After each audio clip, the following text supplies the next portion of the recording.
Hey guys, welcome back to my channel. तो आज की इस वीडियो में will going to discuss about the advantages and disadvantages of the type of assessments.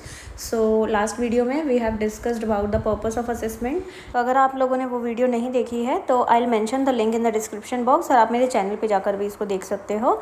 तो without any delay let's start the video. तो सबसे पहले आते हैं advantages and disadvantages of formative assessment.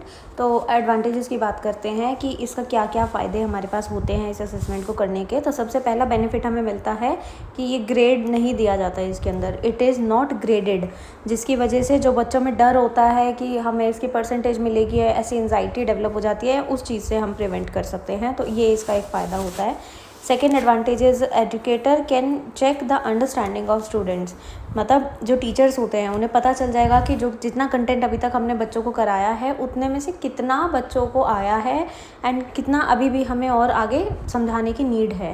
तो टीचर्स अपना वे ऑफ टीचिंग बदल सकती हैं उसके बेसिस पे कि बच्चों को इस मेथड से समझ नहीं आया था, हम एक दूसरे तरीके से इस चीज़ को ट्राई करते हैं ताकि बच्चों को बेटर समझ में आए उस चीज़ की, और प्रॉब्लम एरिया को फाइंड आउट करके उसी के अकॉर्डिंग हम उस पर काम करें किसी भी पर्टिकुलर टॉपिक पे। इसका एक बेनिफिट ये भी होता है कि जो एजुकेटर्स होते हैं उन्हें कम रीटीचिंग करनी पड़ती है ईयर एंड पे, क्योंकि बच्चों को क्या दिक्कत थी, प्रॉब्लमेटिक एरिया कौन सा था, वो चीज़ हम इस असेसमेंट के थ्रू पहले ही पता कर लेते हैं। तो उसको जिस टाइम पे हमें पता चलता है सेम टाइम पे हम उसे दोबारा अच्छे से पढ़ाकर दूसरे मेथड का यूज़ करके समझा देते हैं। तो ईयर एंड पे हमें उसे दोबारा सारे टॉपिक्स को रीटीच नहीं करना होता। तो ये भी इसका एक बेनिफिट है। तो now let's come to the disadvantages.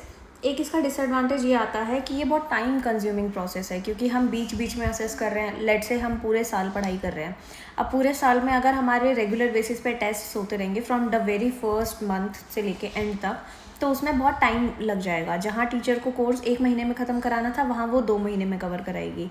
तो इसलिए ये थोड़ा टाइम कंज्यूमिंग प्रोसेस है। तो ये एक इसका डिसएडवांटेज है। एक और कमी जो इसके अंदर हमें लगती है वो ये है कि जो टीचर्स होती हैं उनके पास लैक ऑफ ट्रेनिंग होती है। मतलब प्रोफेशनल डेवलपमेंट जो उनका होना चाहिए था वो उनको नहीं मिल पाता। तो उन्हें नहीं पता होता कि आपको किस तरीके से प्रॉपर असेसमेंट करना है। तो मतलब टीचर्स को भी एजुकेट करना time to time is very important ताकि वो अप टू डेट रहें। Third thing is student might not take the assessment serious. कभी कभी ऐसा होता है कि बच्चे टेस्ट को सीरियस ही नहीं लेते हैं क्लास में, मतलब वो मज़े मज़े में ऐसे क्लियर कर देते हैं, जस्ट चीटिंग करके कर रहे हैं। मतलब अपने आप को असेस करने का उनका मोटिव नहीं होता, जस्ट पास होना है, नंबर लेके आना है। तो वो चीटिंग करके कैसे भी डिफरेंट मेथड्स का यूज़ करके उस चीज़ को कर देते हैं। Otherwise there is some time जैसे बच्चे छुट्टी ले लेते हैं, करना ही नहीं है अटैम्प्ट उन्हें। तो ये भी कुछ इसके डिसएडवांटेज हो सकते हैं। तो आई होप आप सभी को वीडियो अच्छी लगी होगी। If you like it then please give it the thumbs up and share it with your friends.